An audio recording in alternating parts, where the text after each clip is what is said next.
আমাদের মাঝে আরো উপস্থিত আছেন ঢাকা মহানগর দক্ষিণ বিএনপির অন্যতম যুগ্ম নায়ক সাবেক সফল কমিশনার মোশাররফ হোসেন খোকন ভাই সহ আমাদের শাহবাগ থানার এম এ হান্নান ভাই সহ ওয়ার্ড বিএনপির সংগ্রামী আহ্বায়ক জনাব জাহিদ হোসেন নওয়াব, সাবেক ছাত্রনেতা জাকির হোসেন মিন্টু, ওয়ার্ডের যুগ্ম এবং রাইসুল ইসলাম চন্দন, গোলাম মুর্শেদ সহ অঙ্গ সংগঠনের বিভিন্ন নেতৃবৃন্দ এখানে উপস্থিত আছেন। আমাদের ভারপ্রাপ্ত চেয়ারম্যান দেশনায়ক তারেক রহমানের নির্দেশে যেই রকম যে তাপদাহ,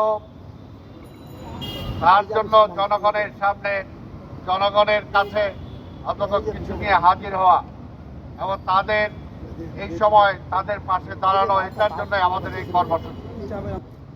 আপনারা দেখেছেন যে বাংলাদেশ এত সমস্যা, কিন্তু এই সরকার বলে কোনো সমস্যাই নাই, কোনো সমস্যাই নাই তাদের কাছে। বুঝতে পারছেন?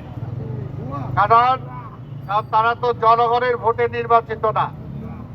যদি জনগণের ভোটে নির্বাচিত হইতো তাহলে তখন সেটা চিন্তা হইতো, আর জনগণের ভোটে নির্বাচিত না বলেই তো ভুয়া।